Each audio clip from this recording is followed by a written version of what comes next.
Now guys, y'all know Nickelodeon, the first channel made for kids? Of course you do. Everyone that grew up in the 90s has some sort of affiliation with Nickelodeon. Now, I could talk about Nickelodeon, but everyone's already done that. Saber Spark's done it, Company Man has done it, so I recommend seeing their retrospective on Nickelodeon because they talk about it far better than I ever could.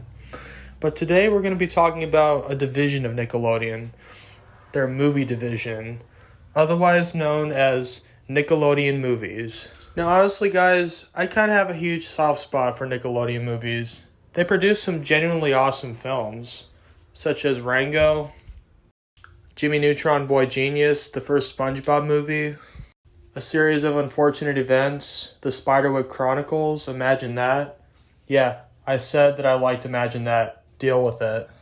And I actually quite enjoyed the first two Rugrats movies, particularly Rugrats in Paris. Now, honestly, guys, at first glance, this is a studio that doesn't seem like it would be very successful. But surprisingly, they've managed to stand tall through the years, and are still making movies, and pulling in decent numbers. So whether you dislike or like Nickelodeon movies, you cannot deny that they have quite the legacy. Now, I'm not saying that Nickelodeon movies has a legacy that matches Disney or Pixar, but it still has a pretty solid legacy nonetheless. They definitely have had their pitfalls, but through it all, they've managed to stay a steady and stable company. Alright, so how did Nickelodeon movies start? To a 2-year contract with 20th Century Fox. Now, they would mostly produce new material, but they toyed with the idea of making a film based on Doug and the Ren and Stimpy show. However, none of those projects came to fruition because in 1994, Viacom acquired Paramount Pictures, so now every single movie that Nickelodeon would produce would be distributed by Paramount Pictures instead of 20th Century Fox. One of the reasons why the Ren and Stimpy movie didn't happen was because the creator couldn't make the movie family friendly because of its cynical and gross humor, so the Ren and Stimpy movie was pretty much canceled. While the Doug movie would later be released by Disney after they purchased the production studio Jumbo Pictures. However, Paramount Pictures and Nickelodeon Movies would immediately go and start development on the Rugrats movie. On February 25th, 1995 is when Nickelodeon Movies was officially founded. On July 10th, 1996, the studio released its first film, Harriet the Spy, a spy comedy based on the 1964 novel of the same name. On a budget of $12 million, the film made $26.6 million at the box office. So, it wasn't really a big success, but it was enough of a success for Nickelodeon to keep going. On July 25th, 1997, the studio released its second film, Good Burger, based on the popular sketch comedy series All That. On a budget of $8.5 million, the film made $23.7 million at the box office. So, it was a bigger hit than Harriet the Spy, and it definitely showed the potential that Nickelodeon had in the movie industry. Their first roaring success came in 1998 when they released their first film based on a Nicktoon, the Rugrats movie. On a $24 million budget, the film made $141 million worldwide and was one of the biggest animated movies of the late 90s. At this point, Nickelodeon Movies was on fire. They had a hit movie on their hands, and they were more than ready to produce the sequel. On February 11, 2000, they released Snow Day. It was a decent enough hit, making $62.5 million on a $13 million budget. Still pretty good. Later that year, in November of 2000, they released Rugrats in Paris, which is in my opinion the best of the three Rugrats movies. On a budget of $30 million, it didn't make as much as its predecessor, but it still made a decent amount with $103 million at the box office. And it got generally favorable reviews, making it the most critically acclaimed Rugrats movie of the trilogy. On December 21st, 2001, Nickelodeon decided to be more experimental with their next animated feature. Instead of basing it on one of their pre-existing animated shows, they decided to make the movie the debut of the animated series. Jimmy Neutron, Boy Genius. Not only the first to have a TV series spawn from a movie, but also their first computer animated feature.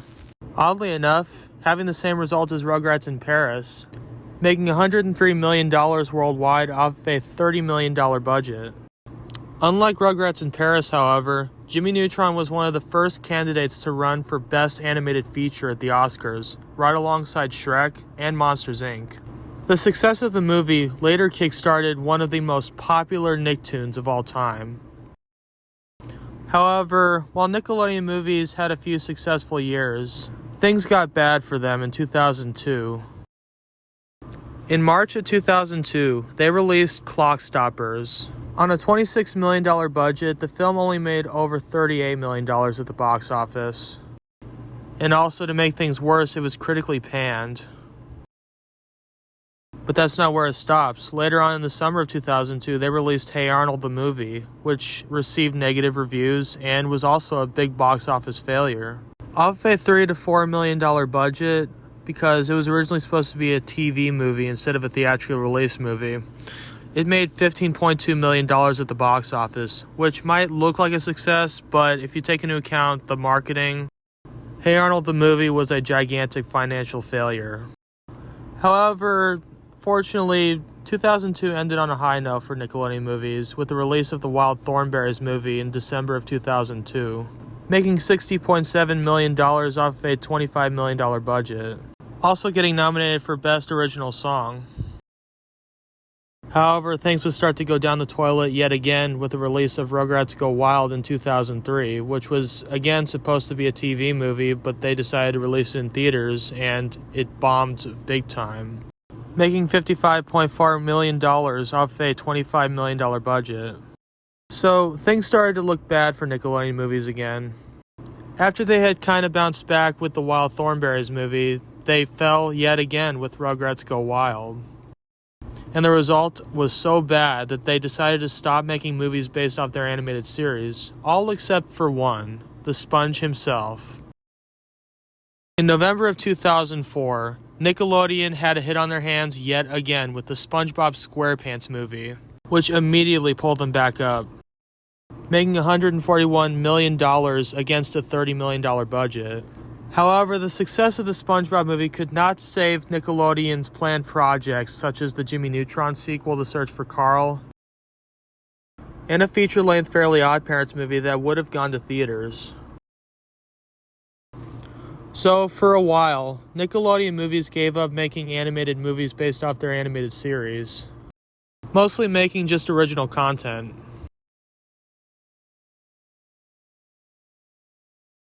A month after the SpongeBob movie's premiere, they released a series of unfortunate events. Sadly, the movie did not do as well as expected. On a budget of $140 to $142 million, the film made $211 million at the box office. It still got a lot of positive reviews, but sadly that was not enough for Nickelodeon to keep the series of unfortunate events series going, as plans for a sequel were immediately scrapped, and the property would eventually be sold to Netflix for the series starring Neil Patrick Harris as Count Olaf. It truly was an unfortunate event. In 2005, the studio and Paramount Classics purchased Mad Hot Ballroom, a documentary film, and gave it a limited theatrical release. On a budget of $500,000, the film made $9.4 million in its limited theatrical release. It was also a huge critical success. So at this point, Nickelodeon Movies wasn't dead, but they were far from being at the top.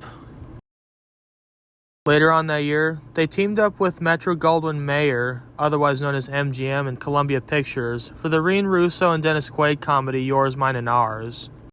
It wasn't that much of a success, making only $72.7 million off a $45 million budget. It was also critically destroyed, only having a 6% on Rotten Tomatoes. It was at this point that Nickelodeon Movies was definitely hurting for success. They needed a hero. They needed a fighter. They needed a Latino superhero. And that came in the form of Nacho Libre, releasing in summer of 2006 from the director of Napoleon Dynamite. On a budget of $35 million, the film made $99.3 million. Later that year, they did the same experiment that they did with Jimmy Neutron with their new animated film, Barnyard.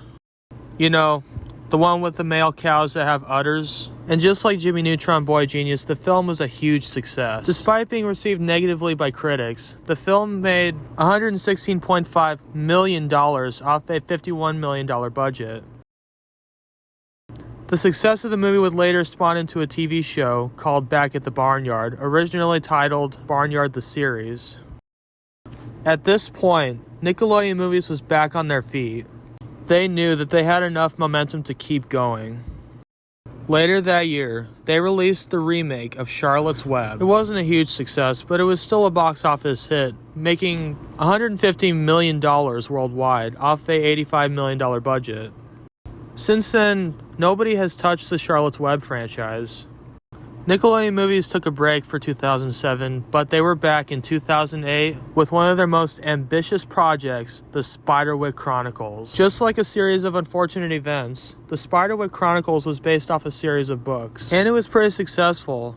On a $90 million budget, it made $164.2 million at the box office. And it got generally positive reviews, holding an 81 certified fresh Rotten Tomatoes score as of currently. In July of 2008, Nickelodeon released a coming-of-age comedy called Angus, Thongs, and Perfect Snogging, based on two best-selling British novels. Strangely enough, though, this film was released in theaters in the United Kingdom, but it wasn't released in theaters here in the US. It made over £13 million worldwide. I couldn't find the budget of the film on Wikipedia, so please bear with me. In January of 2009, they released Hotel for Dogs. Instead of being distributed by Paramount Pictures, this one was distributed by DreamWorks Pictures. The only other DreamWorks distributed Nickelodeon movie was A Series of Unfortunate Events, but Paramount Pictures kind of shared the distribution with DreamWorks. Hotel for Dogs managed to rake in a decent profit, making $117 million off a $35 million budget, despite receiving mixed reviews from critics. On June of 2009, they released Imagine That. Sadly, on a budget of $55 million, it only made $23 million, and it was completely obliterated by critics. It's a very underrated film, and I definitely recommend you go watch it. In December of 2010, Nickelodeon released possibly their most infamous movie, The Last Airbender, based on possibly the most beloved Nicktoon of all time. On a budget of $150 million, the film made $319 million. While it wasn't a box office bomb, it was completely destroyed by critics, especially Avatar: The Last Airbender fans. However, things would soon get better. In March of 2011, they released possibly their best animated feature, Rango. On a budget of $135 million, the film made $245.7 million worldwide, and it was very well received, holding an 88 certified fresh Rotten Tomatoes score on Rotten Tomatoes. Not only that, but Rango would later on go on to be nominated for Best Animated Feature and win over Kung Fu Panda 2, Puss in Boots, A Cat in Paris, and Chico and Rita. Oddly though, Nickelodeon's never touched the movie ever since. Never got a TV series or a sequel, which I think is a big shame, because I really do think that this is one of the few movies they could have turned into a franchise.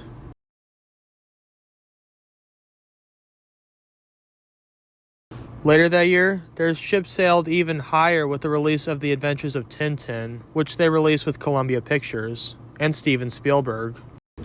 This was one of the last films to really utilize motion capture animation. On a budget of $135 million, the film went on to make $374 million. And also the critics really liked it. It holds a 74 certified fresh Rotten Tomatoes score currently. Talks of a sequel have been passed around since its release, and according to the people behind the original, it's still in development, but the chances of it happening at this point are honestly seeming like an urban legend. Then came some pretty big news. In February of 2012, Nickelodeon announced that it would be releasing a second SpongeBob movie in 2014, 10 years after the first movie hit theaters. However, it wouldn't be released until 2015. They also announced that they would be developing a new film based on the Teenage Mutant Ninja Turtles series, directed by Michael Bay and starring Megan Fox. At this point, Nickelodeon Movies was in a pretty awesome spot. They just had 2 big hits, and they're getting ready to make even more hits. In October of 2012, Nickelodeon released Fun Size, a Halloween comedy. And sadly, on a budget of $14 million, the film made $11.4 million. And just like Nickelodeon Movies' other big flops, it was also critically panned. Now, I had never even heard of this movie until now, so it must not be that good. But the damage didn't last long, as Nickelodeon Movies picked themselves up yet again with the release of Teenage Mutant Ninja Turtles in 2014. On a budget of $125 to $150 million, the film made a whopping $493.3 million at the box office. So, it was a major success, and one of Nickelodeon Movies' highest grossing movies. In February of 2015, Nickelodeon Movies finally released the second SpongeBob movie, Sponge Out of Water. And it did not disappoint at the box office. On a budget of $60 to $74 million, the film made $325.2 million at the box office. And it also holds a solid critic rating at 81%. It's safe to say that the Sponge's return to the big screen was more than just big. In June of 2016, they released the sequel to Teenage Mutant Ninja Turtles, Out of the Shadows. Sadly, this did not do as well as its predecessor. On a $135 million budget, the film made $245.6 million at the box office. It wasn't the biggest bomb, but compared to its predecessor, it was definitely a letdown, which caused Nickelodeon Movies to not even consider making a third movie. And unfortunately, guys, they would go through another bad time yet again. In January of 2017, they released Monster Trucks. On a budget of $125 million, the film only pulled in $64 million. And it was trashed by critics. At this time, they were planning to do the same experiment that they did with Jimmy Neutron and Barnyard again, hoping for success with their upcoming film Wonder Park. And they also teamed up with the animation studio Elion Animation Studio, which only produced Planet 51. In March of 2019, the film finally came out, and it was an absolute failure. On an $80 to $100 million budget, the film only made $119.6 million at the box office, killing any hope of Nickelodeon turning Wonder Park into an animated series.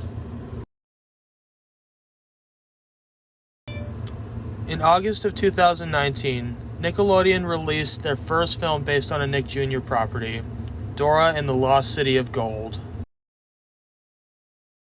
And it did pretty well at the box office, making $119.7 million off of a $49 million budget.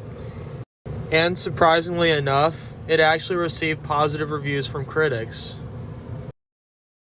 In November of 2019, they released Playing with Fire, and it was a modest box office success, making $69.4 million off a $29.9 million budget.